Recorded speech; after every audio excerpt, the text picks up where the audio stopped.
Capital TV Uttar Pradesh देख रहे हैं आप। मैं हूं आपके साथ राधिका राज। ब्रेकिंग न्यूज में बड़ी खबर आपको बता दें, यूपी से आ रही है, जहां सीएम योगी की 2027 के चुनाव को लेकर तैयारी शुरू हो गई है। जहां एक तरफ तो वो संभल का लगातार जिक्र कर रहे हैं, तो वही महाकुंभ को लेकर भी उनके लगातार बयान जारी है। इसी पर तमाम अपडेट के साथ मेरे साथ मौजूद है मेरे सहयोगी हर्ष जी। सर, क्या कुछ अपडेट है? देखिए, सीएम योगी आदित्यनाथ के जो पिछले दिनों बयान लगातार आ रहे हैं और आज भी बयान सामने आया है, जिससे पूरी तरीके से साफ हो गया है कि 2027 को लेकर सीएम योगी आदित्यनाथ कौन सा एजेंडा सेट करने पर लगे हुए हैं। क्योंकि गोरखपुर में अभी थोड़ी देर पहले ये बयान सामने आया, जब अखिलेश यादव पर तंज भी कसा गया और साथ ही साथ बताया गया कि कैसे महाकुंभ के आयोजन को सफल तरीके से किया गया है, संभल में किस तरीके की स्थितियां रही हैं और होली पर किस तरीके से व्यवस्थित ढंग से चीजों को किया गया है।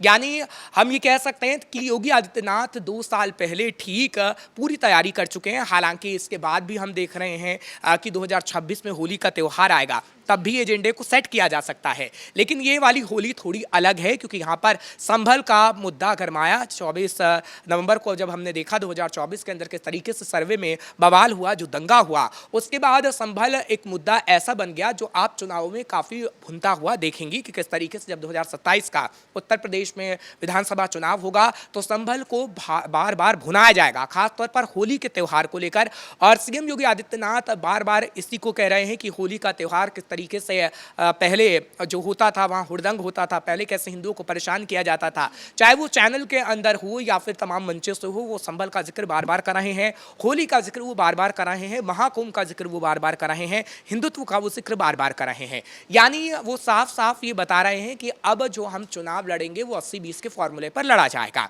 हालांकि इससे पहले जो विधानसभा चुनाव लड़ा गया था उसमें भी 80-20 की बात हुई थी। लोकसभा चुनाव में भी हमने देखा था कि किस तरीके से हिंदुत्व की बात योगी आदित्यनाथ ने की थी। लेकिन अखिलेश यादव का जो पीडीए का फॉर्मूला था वो थोड़ा सक्सेस साबित हुआ था, जो कहीं ना कहीं बीजेपी पिछड़ती हुई नजर आई थी। लेकिन योगी आदित्यनाथ की तरफ से अब उसकी पूरी तरीके से काट निकाल ली गई है और अखिलेश यादव को योगी आदित्यनाथ की काट निकलते नहीं बन पा रहा है। अखिलेश यादव को कोई ऐसा मौका नहीं मिल पा रहा है कि कुछ बातों को लेकर योगी आदित्यनाथ पर तंज ऐसा कसा जाए कि वो लोगों के दिमाग में फिट हो जाए, क्योंकि लोग ये समझ चुके हैं कि हिंदुत्व का एजेंडा योगी आदित्यनाथ चला रहे हैं और हिंदुत्व के मुद्दे पर वो काम कर रहे हैं और बेहद अच्छा काम हिंदुत्व के मुद्दे पर किया गया है और वही जनता कहीं ना कहीं समझ रही है। यूपी की जहाँ तक हम बात करते हैं तो यूपी तो आप देखिए, क्योंकि यूपी के लिए तो एजेंडा सेट ही किया गया है। लेकिन पूरे देश में जिस तरीके से योगी ने कहा है, जब महाराष्ट्र के विधानसभा चुनाव हुए हैं, दिल्ली के विधानसभा चुनाव हुए हैं, तो उन्होंने हिंदुत्व की बात की है। उनका नारा आप देख लीजिए, उनका नारा था कि बटेंगे तो कटेंगे, एक है तो सेफ है। ये जो नारे दिए गए हैं वो कहीं ना कहीं बताने के लिए काफ़ी है कि कितना फायदा महाराष्ट्र के अंदर योगी के इस बयान को लेकर हुआ है। दिल्ली के अंदर जब योगी ने बयान दिया है तो किस तरीके से 27 साल बाद बीजेपी की वापसी हुई है। हालांकि प्रधानमंत्री नरेंद्र मोदी का भी फेस था, उसको लेकर भी काफ़ी कमाल राष्ट्रीय राजधानी दिल्ली के अंदर हुआ है। लेकिन योगी ने जो बयान दिए हैं चुनावी मंच से, वो कहीं ना कहीं कमाल कर गया है हर एक विधानसभा चुनाव में जहां पर बीजेपी की सरकार बनी है। हरियाणा के अंदर आप देख लीजिए कि हरियाणा में किस तरीके से कांग्रेस की सरकार बन रही थी, सभी सर्वे बता रहे थे और ये कहा जा रहा था कि हरियाणा में कांग्रेस की सरकार ही बनेगी।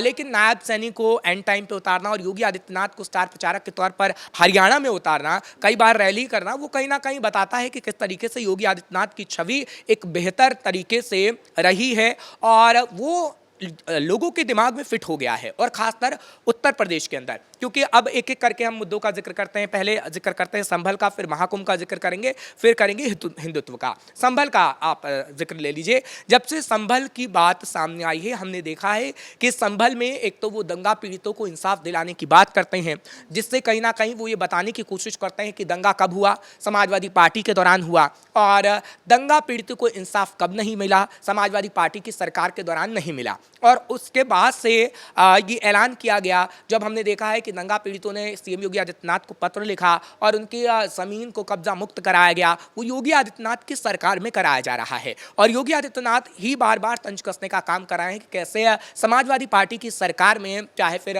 मुलायम सिंह यादव का दौर हो या फिर अखिलेश यादव का दौर हो, हमेशा हिंदू खतरे में रहा है। वो कहीं ना कहीं चाहे इशारों में बताना हो या फिर खुलेआम तौर पर बताना हो, क्योंकि योगी आदित्यनाथ जमकर बैटिंग इस वक्त कर रहे हैं। विधानसभा के अंदर आप देख लीजिए जिस तरीके से उर्दू को लेकर उन्होंने कहा कि अपने बच्चों को तो आप बाहर विदेश में पढ़ा देते हैं, फिर यहाँ के बच्चों को उर्दू सिखाने की बात करते हैं, कठमुल्लापन देश में नहीं चलेगा। तो ये सीधे तौर पर बता रहा है कि कैसे योगी आदित्यनाथ 2027 की तैयारी कर रहे हैं, हिंदुत्व का एजेंडा रख रहे हैं, संभल के मुद्दे को बार बार बता रहे हैं कि संभल में किस तरीके से हिंदुत्व के मुद्दे को लेकर हम आगे बढ़े हैं। और संभल का जिक्र इसलिए भी हो रहा है क्योंकि जिस तरीके से साक्ष्य मिल रहे हैं सनातन धर्म के, वो कहीं ना कहीं बता रहा है कि कैसे संभल को एक तरीके से ढकने की कोशिश की गई कि वहां पर सनातन को एक तरीके से आप छिपा दीजिए कि नहीं, संभल नगरी ऐसी थी ही नहीं। क्योंकि योगी आदित्यनाथ जिक्र कर रहे हैं, स्कंद पुराण का भी तमाम जो ग्रंथ है उनका भी जिक्र कर रहे हैं, बता रहे हैं कि कैसे संभल में हमने तीर्थों को खोजा है, संभल में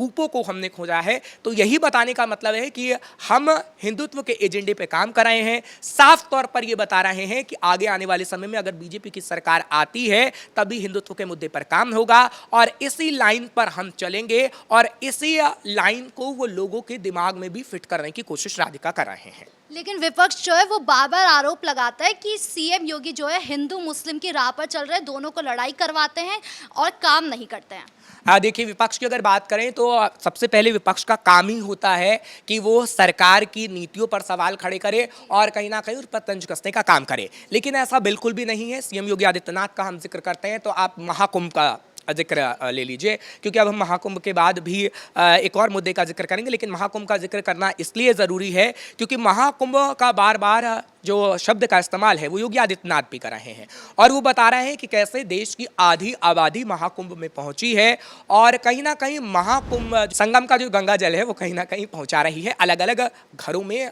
पूरे उत्तर प्रदेश में ये काम किया जा रहा है बीजेपी की तरफ से, ताकि वो लोग कहीं ना कहीं समझ सकें कि कैसे हिंदुत्व को आगे बढ़ाने का काम किया जा रहा है। योगी आदित्यनाथ जो काम कर रहे हैं वो बेहतर है और इसलिए ये किया जा रहा है ताकि 2027 में वोट भी हासिल बीजेपी को हो सके, योगी आदित्यनाथ को वोट मिल सके। ये काम जो किया जा रहा है उससे कहीं ना कहीं अखिलेश यादव को तकलीफ हो रही है।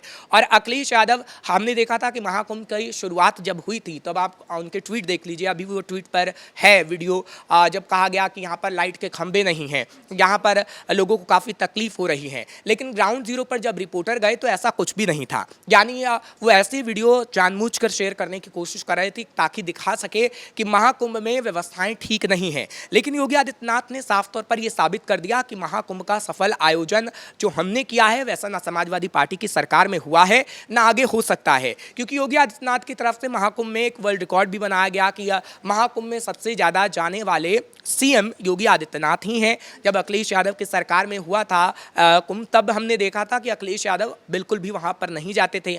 लेकिन योगी आदित्यनाथ हमेशा गए, चाहे राष्ट्रपति द्रौपदी मुर्मू आई हो या प्रधानमंत्री नरेंद्र मोदी या फिर निगरानी करना हो महाकुंभ का, योगी आदित्यनाथ की तरफ से बार बार वहां पर पहुंचा गया। तो एक संदेश देने की कोशिश योगी आदित्यनाथ की तरफ से की गई है कि हाँ, हम उत्तर प्रदेश को बेहतर बनाने की कोशिश कर रहे हैं। उत्तर प्रदेश में महाकुंभ के जरिए हमने अर्थव्यवस्था को बेहतर करने की कोशिश की है, बुलडोजर को चलाकर हमने कहीं ना कहीं जीरो टॉलरेंस की बात की है। और जिस तरीके से एक भय रहता था लोगों के अंदर, क्योंकि हम चाहे अतीक अहमद की बात करें, तमाम उन लोगों की बात करें, माफियाओं को मिटाया, माफियाओं का बात करें, तो सीएम योगी आदित्यनाथ की तरफ से वो बेहतर काम किए गए हैं जो गिना सकते हैं। लेकिन अखिलेश यादव को वो काम गिनाते नहीं बन रहा है।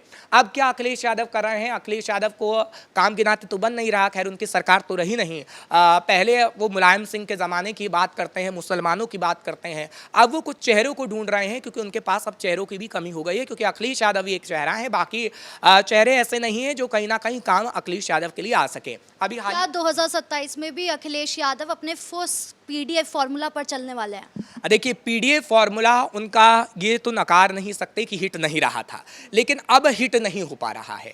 पहले हमने देखा था लोकसभा चुनाव के अंदर जो पीडीएफ फॉर्मूला उन्होंने अपनाया था वो सक्सेस कहीं ना कहीं रहा था।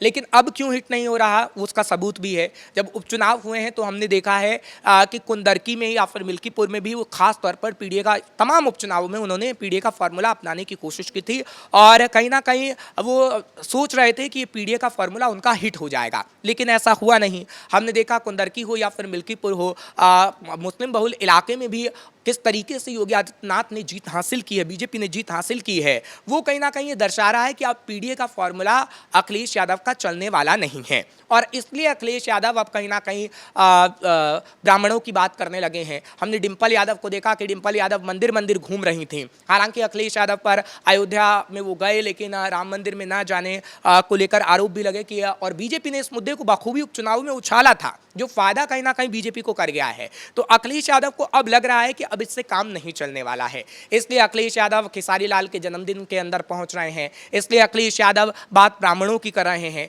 इसलिए अखिलेश यादव ये बता रहे हैं कि कैसे भेदभाव करने की कोशिश बीजेपी करती है, योगी आदित्यनाथ करते हैं और नफरत फैलाने की राजनीति करते हैं। लेकिन अखिलेश यादव को कहीं ना कहीं अपनी रणनीति में थोड़ा बदलाव करना होगा और सिर्फ पीडीए के भरोसे नहीं बैठना होगा। कुछ ऐसी रणनीति अपनानी होगी ताकि वो पटखनी बीजेपी को दे पाए, लेकिन ऐसा अभी नहीं होने वाला है। 2027 को लेकर बीजेपी ने पूरा फोकस रखा है हिंदुत्व पे और उसी एजेंडे पर काम कर रही है बीजेपी। इसी पर तमाम अपडेट देने के लिए आपका बहुत बहुत शुक्रिया। तो जिस तरीके से संभल का मामला चल रहा है, जिस तरीके से महाकुंभ गुजरा, इससे अंदाजा लगाया जा रहा है कि सीएम योगी जो है वो हिंदुत्व की राह पर 2027 का चुनाव भी लड़ने वाले हैं। ब्रेकिंग न्यूज में इतना ही। कैमरा पर्सन कुणाल के साथ मैं राधिका राज।